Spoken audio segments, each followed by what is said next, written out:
Sual verilir ki Sırat Körpüsündən kimlər keçə bilər? Savabı günahından çox olan əgər keçərsə cəhənnəmdə necə cəzasını çəkib sonra cənnətə düşəcəkdir. Yəni bu barədə hədislərdə təfsilatlı izahlar gəlmişdir.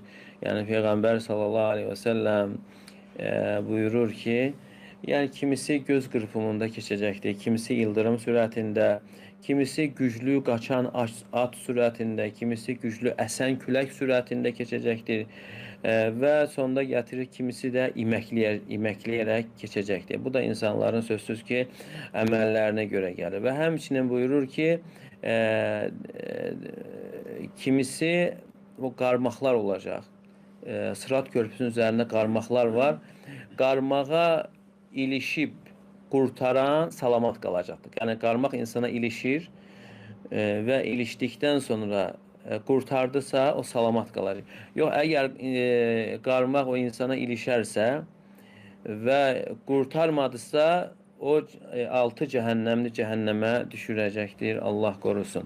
Yəni bütün bunların hamısı da insanın dünyadakı əməllərinə aiddir. Ona görə İbn Qayyim rahimehullah buyurur ki, biz Fatihədə oxuyuruq ki, İhdinas sıratal müstaqim, bizi doğru yola yönəlt. Deməli, dünyada da sırat var, ahirətdə də sırat var. Deməli, cəhənnəmin üzərindən çəkilən körpünün adı sıratdır. Və bu dünyada da sırat var. Bu deməkdir ki, yəni insanın qiyamət günü sırat körpüsünün üzərində getməsi bu dünyadakı sıratın üzərində getməsinə bağlıdır. Eynisini orada gedəcəkdir. Eynisini orada gedəcəkdir. Ona görə insan buradakı gedişatına baxsın. Deməli, sırat körpüsünün üzərində qarmaqlar var. Orada qarmaqlar varsa, burada da qarmaqlar var. Əgər qarmaqlar burada çox olarsa, orada da qarmaqlar çox olacaqdır. Əgər qarmaqlar burada az olarsa, orada da az olacaqdır. Deməli, orada çox olması, az olması bura aiddir. Və buradakı qarmaqlar da nədir? Şübhələr və şəhvətlərdir.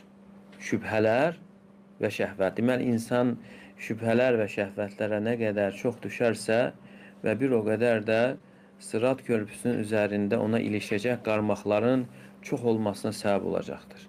Yəni, bu da onu bildirir ki, insan sağa sola əyilməməlidir. Bir hədisdə Peyğəmbərimiz sallallahu aleyhi və səlləm misal çəkərək buyurur ki, Daraballahu sıratan müstəqimə. Yəni, Allah Teala düz yola misal çəkir. Və fi cəmbətihi sırat-ı suran. Təsəvvür edin ki, düz yoldur. Yolun kənarlarında divarlar vardır.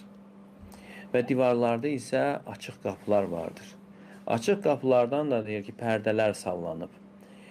Və yolun başında bir carçı vardır və carçı insanlara xitab edərək deyir ki, ya əyyuhənnəs, ey insanlar, bu yola daxil olun, sağa sola əyilməyin. Ey insanlar, bu yola daxil olun və sağa sola əyilməyin. Və yolun ortasında isə başqa bir carçı vardır. İnsanlardan biri o qapıya girmək istədiyi zaman deyər ki, vay ləkə lə təftəh, vay olsun sənə, onu açma, açsan girəcəksən. Sonra Peyğəmbər sallallahu aleyhi və səlləm bu misalı izah edir və deyir ki, o yol İslamdır. Yolun kənarında olan divarlar, təsəvvür elə yoldur, gedirsən divarlar, onlar Allah Teala'nın qoyduğu hədlərdir. Və o pərdə sallanmış açıq qapılar, deməli kilitli qapılar açıq. Buna görə misal dəhşətdir. Misala həm Quranda, həm sünnədə gələn misalları insanın bilməsi çox insana təsir edir, ibrət almasına. Açıq qapıdır sadəcə pərdələr. Bunlar isə haramlardır. Haramlar. Yəni şəhvətlər və şübhələrdir. Yəni o deməkdir ki, pərdə sallanması onu bildirir ki, yəni bu qapı açıqdır. Və pərdə də o deməkdir ki, toxunmaqla insan oraya girir. Yəni, insanın şübhələrə və şəhvətlərə düşməsi çox asandır. Yəni, insan heç vaxt deməsin ki, mənim imanım var, elmim var, mən heç vaxt düşmərəm, xeyr. Yəni, Peyğəmbər sallallahu aleyhi və səlləm o misalla bildirir ki, yəni, harama düşmək o qədər asandır. Ona görə insan yaxın getməməlidir. Yaxın getdinsə düşəcəksən kimliyindən asılı olmayaraq, imanın hansı zirvəsində olmağına baxmayaraq. Ona görə sələflər bunu bilərək həmişə onlar qorxublar, narahat olublar. Deməli, yol düzdür, sağda, solda olan açıq qapılar, pərdəli qapılar haramlardır, şəhvətlər və şübhələrdir. Və onlar həmçinin nələrdir? Onlar qarmaqlardır. Deməli, insan bu yolda sağa, sola çox çıxarsa, orada qarmaqlar çox olacaqdır. Deməli, şübhələrə aiddir, bidətlər olsun, təkfir bidəti olsun, nə bilim, təbdi' bidəti olsun və digər hər hansı bidətlər, nə qədər bidətlər var, şübhələr var. Yəni, insanın bunları çox düşməsi, orada qarmaqların çox olması səbəbdir. Və həmçinin haramlar da aiddir, şəhvətlər və bununla bağlı olan məsələlər. İnsanın da bunlara çox düşməsi, sağa, sola və orada da çoxalması. Və həmçinin burada başqa bir fayda var ki, insan girsə belə tez qayıdarsa, yenə yola qayıtmasına səbəb olur. Yox, əgər çox içəriyə gedərsə, düz yoldan çıxaraq, çox içərilərə gedərsə, sonra onun yolu tapması da, düz yola gəlməsi də çox çətinləşir. Həqiqətən də belədir. Yəni, insan istəyir bu bidətlərdə, təkfir məsələsində olsun, digər məsələlərdə çox dərinliyə gedəndən sonra qayıdan insanlar çox az olur, nadir halda olur. Və həmçində o şəhvətlərə, haramlara düşən insan da artıq dərinə gedəndən sonra onların qayıtması da çətinlər. Çünki yəni, o qədər günahı edəndən sonra günah onlar üçün adiləşir və artıq onlardan həya qalxır. Həya olmayandan sonra insanın dini olmur. Yəni, insanın dinini saxlayan onun həyasıdır.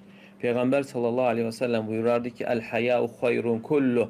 Həyanın hamısı xeyirdir. Ona görə həyası olmayanın dini olmaz. Ona görə düşmənlər həmişə çalışırlar ki, insanların həyasını bu vasitələrlə, sosial vasitələr, televiziya ilə, yəni həyanı aradan qaldırsınlar. Müsəlmanlar, insanlarda həya olmasın, iman məfhumu düzgün başa düşülməsin. Və bundan sonra asandır. İnsan artıq özü için dərinliyinə gedir. Yəni, təsəvvür edin ki, bir insan ən axırıncı yoldadır, günahı ən çirkin yol vəziyyətdə edir və hətta onu etməyinə baxmayaraq o halını çəkərək bu vasitələrdə yerləşdirir. Gör, nə qədər yəni həya qalxıb ki, hansı ki o vəziyyətə düşməzdən əvvəl və yaxud o günahı birinci dəfə etməzdən əvvəl o insan elə deyildi axı. Birinci günah, sonra gəlir ikinci günah, 3, 4. Ona görə deyilir, günahın əvvəli çətin olur. Sonra asanlaşır, sonra şirinləşir, sonra insanın artıq vərdişinə çevrilir, sonra insanın o günahdan ayrılması ona ağır gəlir, ayrıla bilmir. Yəni, orada günahda bir ləzzət qalmayıb artıq, ləzzət yoxdur. Sadəcə ondan ayrılmaq ona ağrı verir.